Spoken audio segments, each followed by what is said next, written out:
Caros amigos aqui do Via Romana, estamos novamente aqui nesse canal, hoje para falar sobre a recente polêmica entre Bernardo Custer, CNBB, Padre Paulo, Dom Rifan, etc.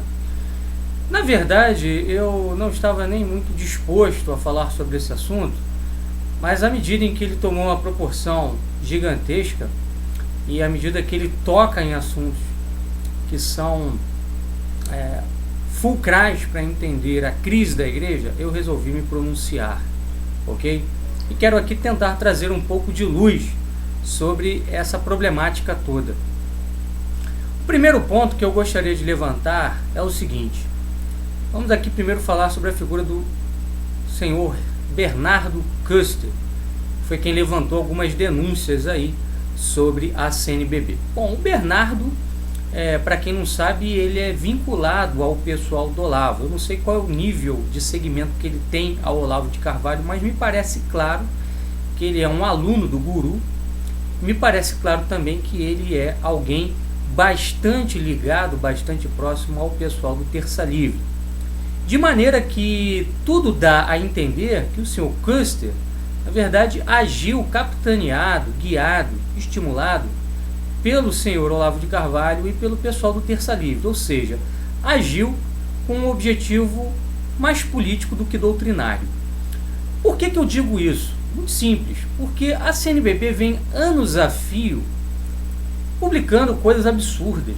Por exemplo, coisas sobre enculturação litúrgica, coisas sobre salvação fora da igreja, coisas sobre pastoral da terra, etc. E agora, nessa campanha da fraternidade, ela volta a carga com temáticas de tom socialista, de tom comunista, e aí de repente aparece uma figura como o Bernardo Custer gritando para cá e para lá a respeito da campanha da fraternidade e do fato de que recursos estariam sendo desviados para ONGs abortistas, ou seja, dinheiro dado pelos fiéis estaria indo para financiamento de ONGs e de grupos ligados à esquerda, ligados a pautas anticristãs e aí por diante. Ok. A pergunta que fica é por que essa gritaria toda em relação a isso e não em relação a outros elementos que marcam também a atividade da CNBB e que marcam a doutrina, vamos dizer assim, da CNBB, não é? Me parece ser tudo isso um verdadeiro circo político, ou seja, a CNBB está sendo alvo desse pessoal porque ela levantou algumas bandeiras políticas, enquanto que essa gente do Terça Livre, na verdade, levanta a bandeira americanoide, neoconservadora, de um conservadorismo anglo-saxão, de um conservadorismo liberal. E a ideia parece ser a seguinte: olha, não escutem estes bispos quando eles falam de temas sociais e políticos, escutem o Terça Livre, escutem os alunos do Olavo. Não é isso? Bom, eu me lembro bem que frequentes vezes o Olavo levantou a voz para criticar bispos brasileiros e até a CNBB.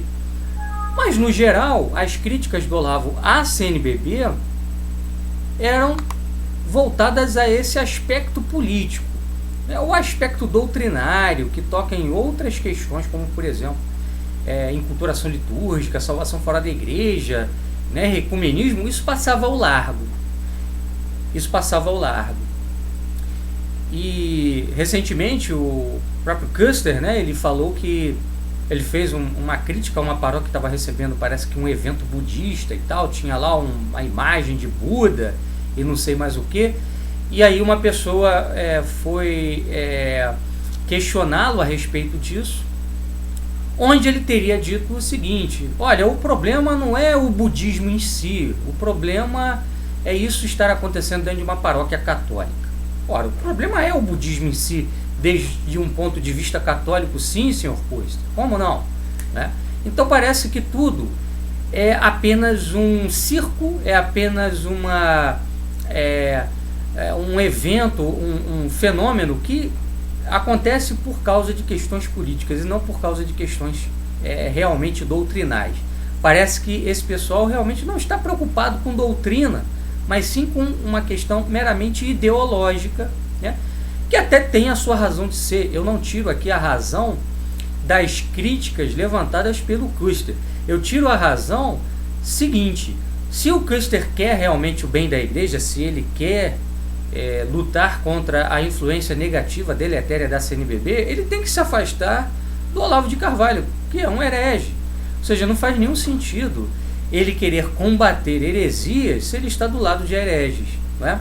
Não faz nenhum sentido ele querer lutar pelo bem da igreja estando ao lado de quem promove o seu mal, promove a infiltração dentro da igreja de ideias que não são compatíveis com a doutrina social da igreja, porque assim, a solução para o comunismo da CNBB não é o neoconservadorismo americano, não é o conservadorismo liberal anglo-saxão, né? Não é isso. A solução é a doutrina social da igreja, é uma correta visão dos problemas sociais. A CNBB não tem uma correta visão desses problemas. O conservadorismo americanoide, anglo-saxão, ele tende a negar a existência de questões sociais. Só que a doutrina social da igreja é muito clara, existe uma questão social. Leão XIII reconheceu isso na Rerum Novarum. E esse pessoal mais à direita não reconhece nenhuma questão social. Ok? Então o problema é que ambos os lados estão errados. Não tem nenhum lado aí certo. Outra questão que eu levanto também é que o Sr. Custer fala da CNBB, mas não vai à raiz do problema, não vai à causa do problema. Qual seja? O Vaticano II. O Concílio Vaticano II é a raiz de tudo isso. Se nós temos CNBB pregando as coisas que prega, é por causa do Vaticano II. Se nós temos clérigos, padres imaginando que a igreja tem de se abrir para os tempos atuais, para as demandas políticas atuais, que perpassam essas demandas progressistas, que perpassam por essas demandas democratizantes, igualizantes e até também liberalizantes, etc., é porque o Vaticano II fez com que a igreja se abrisse ao mundo. Então é preciso reconhecer isso. Quer dizer, fica se criticando a CNBB, não é? Mas não se vai até o cerne do problema. E outra coisa, fica se exigindo da CNBB uma conduta católica, quando a CNBB, na verdade, foi fundada para detonar o romanismo, a doutrina católica. Quem conhece a história da CNBB sabe que ela foi fundada por Dom Helder, e à época Dom Helder a fundou, a criou, para combater a influência de Dom Jaime de Barros Câmara, que era o arcebispo do Rio, que era o primaz do Brasil na época. E Dom Jaime de Barros Câmara tinha um projeto muito claro, que era romanizar a Igreja Católica no Brasil. Ele via a Igreja Católica aqui como uma igreja muito ligada às devoções, né, aos santos, uma piedade popular, mas sem uma base doutrinária romana muito forte, né? Então a ideia era justamente romanizar o catolicismo brasileiro, dar-lhe uma base mais sólida, uma base doutrinal mais forte. E Dom Helder cria a CNBB justamente porque ele quer levar a igreja para um lado mais social, mas social não dentro da doutrina social da igreja, social dentro daquela visão socialistizante, comunistizante, ok? Um outro ponto também que o Sr. Custer não aborda é que o Dom Helder, que foi o fundador da CNBB aqui no Brasil, ele era membro de uma sociedade secreta que foi descoberta pelo Robert de Mattei nas suas pesquisas sobre a documentação do Vaticano II, sobre os eventos que envolveram o Vaticano II, na sua obra a respeito do concílio, que se chamava Opus Angeli. Era uma sociedade secreta que tramava nos bastidores do concílio para impor temas dentro da Assembleia Conciliar, ok?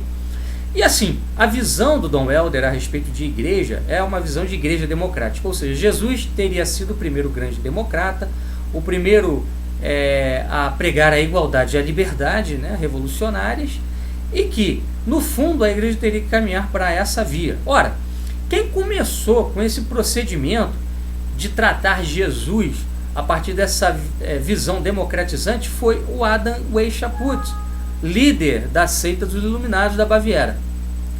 Lá no século XIX, o que aconteceu? A maçonaria ela se dividiu em alguns ramos.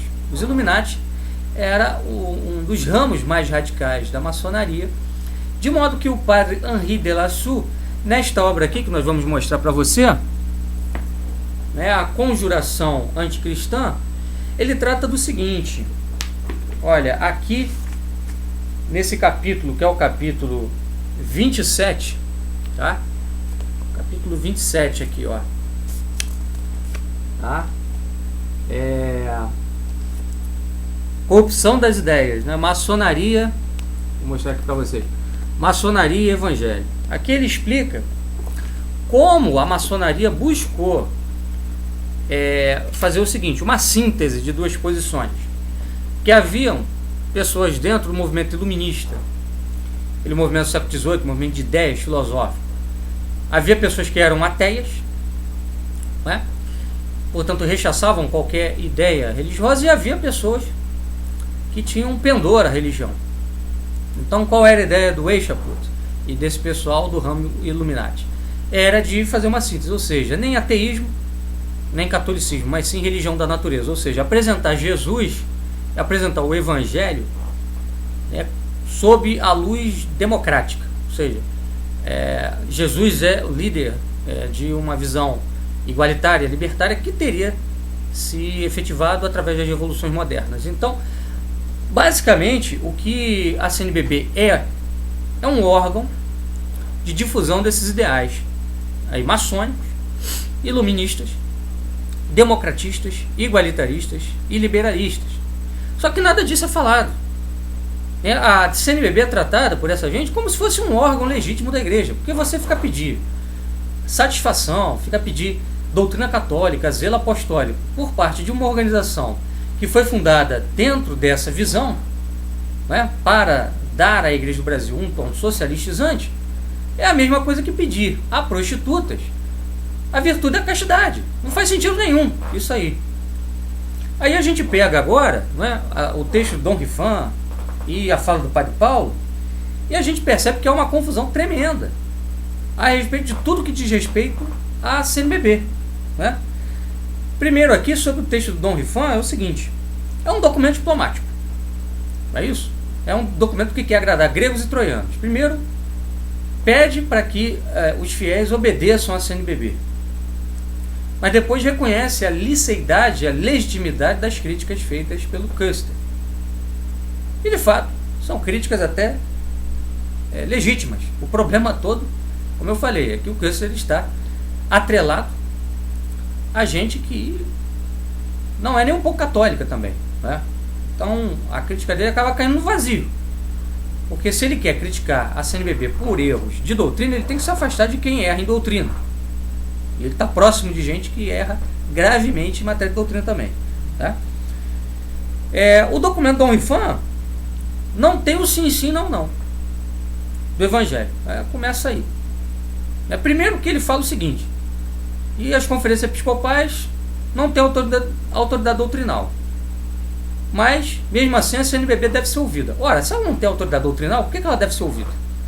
Depois ele diz: as conferências elas servem para articular a atividade dos bispos num país, mas no fim das contas quem decide o que vai ser feito ou não dentro da diocese é o bispo que é o mestre da fé. Ora, então se é o bispo que é o mestre da fé, por que eu tenho que ficar dando ouvido à CNBB, Dom Rifan? Realmente não faz sentido. Por um lado se critica a forma da crítica feita pelo Custer. Eu até concordo, tem algumas coisas que ele levanta, não tem muito fundamento. Outras tem outras que não. Mas enfim, se critica a forma e não o conteúdo. Ora, o que importa é o conteúdo, não a forma. O que importa é o conteúdo, não a forma. Quer dizer, se uma casa estiver pegando fogo, nós vamos ficar preocupados com a forma que alguém está gritando para alertar as pessoas que o fogo está invadindo a casa, que vai matar os moradores? Pelo amor de Deus. Então assim, a forma é algo secundário nesse caso. E o caso do Padre Paulo é ainda pior. O Padre Paulo é aquilo que nós já viemos falando aqui em outras ocasiões. É o padre que fica em cima do muro. É engraçado que o Padre Paulo certa vez falou dos teólogos da corte, né? São aqueles teólogos que servem a uma causa política. Ora, ninguém mais é teólogo da corte do que o próprio Padre Paulo. O Padre Paulo serve a uma coisa chamada hermenêutica da continuidade, que é impossível, é inviável. O que ele tenta fazer? Ele tenta misturar a tradição com a modernidade do Vaticano II. Isso é inviável, não tem como. Vamos pegar, por exemplo, os documentos do Papa Leão XIII sobre liberdade religiosa e dos outros papas e comparar com a Dignitatis Humanae, que fala que há um direito à liberdade religiosa, ou seja, que há um direito às pessoas não serem limitadas no exercício da sua religião. Ou seja, a Dignitatis Humanae diz que o Estado não pode colocar limite à falsa religião. Ora, a doutrina da Igreja sempre foi clara nesse ponto, né? O que o Estado deve fazer é promover a verdadeira religião e limitar a propaganda das falsas religiões, sendo que a verdadeira religião é a religião católica. Ora, a Dignitatis Humanae muda completamente a doutrina. E, no entanto, esses sujeitos tentam fazer um malabarismo para dizer que é tudo igual, que na verdade existe uma continuidade. Ora, onde há continuidade? Verbalmente não tem continuidade nenhuma. E se você precisa ficar toda hora dando uma interpretação, uma explicação para mostrar que há continuidade, é porque o documento do Vaticano II não é claro, não é objetivo. Ou seja, ele não foi escrito com a linguagem do sim, sim, não, não, com a linguagem do Evangelho. Ele foi escrito numa outra linguagem, numa linguagem ambígua. E essa não é a linguagem da Igreja. E aí o Padre Paulo vem, né, dentro dessa visão de hermenêutica da continuidade, para dizer que, olha, nós devemos dar um tempo à CNBB para que ela responda, para que os bispos se manifestem. Ora, Padre Paulo, o problema da CNBB já vem de 50 anos. Já vem de 50 anos. Será que este caso que agora veio à tona é o primeiro problema a visualizarmos dentro da CNBB? Por favor, não é? Por favor. É claro que não. É claro que não. É. A CNBB, por exemplo, em todo o período da ditadura militar, ficou contra uma série de medidas do governo militar e chegou a proteger guerrilheiros. Então, assim, o problema da CNBB não é de hoje. E assim, se há bispos decentes na CNBB, como o Dom Rifan fala, que, olha, não se pode criticar a CNBB porque aí se critica todos os bispos, e eu estou dentro da CNBB, ou seja, eu faço parte desses bispos da CNBB, e aí estarão me criticando também. Ora, se há bispos decentes dentro da CNBB, e esses bispos sabem qual é a linha de trabalho, a linha de ação da CNBB há 50 anos, o que eles têm de fazer? É sair da CNBB. Ora, se eu sou um cidadão honesto, eu não vou fazer parte de uma máfia. Eu não vou fazer parte de uma associação de bandidos. Se eu sou um cidadão que busca zelar pela fé católica, eu não vou me associar a heréticos. Então não faz sentido que bispos decentes se associem à CNBB. O que eles têm de fazer é sair da CNBB, protestar contra o descalabro, né, desses documentos que a CNBB lança dia após dia, e dizer, olha, se tem que ter uma conferência de bispos no Brasil, ela tem de ser pelo menos católica, né? O que também já é um problema, porque a ideia de conferências episcopais, não é, segundo alguns teólogos, reduz o poder do bispo dentro da sua diocese, põe em risco o poder do bispo dentro da sua diocese. O próprio Dom Rifan cita isso no documento, falando de uma citação de Joseph Ratzinger, o cardeal Ratzinger, que foi, né, depois Papa, Bento XVI, a respeito desse perigo, desse risco. Então, assim, se tem esse risco e ainda tem uma doutrina herética sendo veiculada pela CNBB, ora, o que os bispos decentes do Brasil têm de fazer? É sair da CNBB, né? Agora, ficar ali dentro não faz o mínimo sentido. Então, o problema em si não é a CNBB, também precisamos dizer isso. O problema é o Concílio Vaticano II. Não adianta ficar gritando contra a CNBB, né, se as pessoas adotam e aceitam a ideia de uma campanha da fraternidade, se as pessoas respeitam esses documentos, esses estudos que vêm da CNBB eivados de problemas de doutrina, né, como se aquilo ali tivesse alguma legitimidade. Dar legitimidade à CNBB não vai resolver absolutamente nada. E pedir à CNBB uma solução para estes casos que foram levantados aí pelo senhor Custer também não faz sentido, porque eles não vão resolver absolutamente nada, né? Seria como pedir, como eu falei, a prostitutas que praticassem a virtude da castidade. Isso não vai acontecer, evidentemente, né? Que podem haver bispos decentes dentro da CNBB, eu não duvido, mas que a CNBB enquanto órgão não é decente, não é católica, isso também é um fato, não dá para negar, né? Então a saída, senhores, não é exatamente a crítica à CNBB, porque essa crítica em si, ela não vai servir para corrigir os rumos da CNBB. A saída é voltarmos à tradição de sempre, né? Aquilo que a igreja sempre ensinou, a missa tradicional, e deixarmos esses bispos, esses padres que querem progressismo falando aos ventos. A solução é esta. Eu espero ter ajudado vocês a refletir um pouco melhor sobre esse assunto e entender que, na verdade, o caminho não é combater efeitos, mas sim a causa. E a causa não é a CNBB, nem é a teologia da libertação apenas o problema da igreja. Os problemas que envolvem a igreja hoje são muito mais amplos do que teologia da libertação e do que comunismo, como faz parecer esse pessoal ligado ao Olavo. Ok? Um abraço, fiquem com Deus. Até a próxima.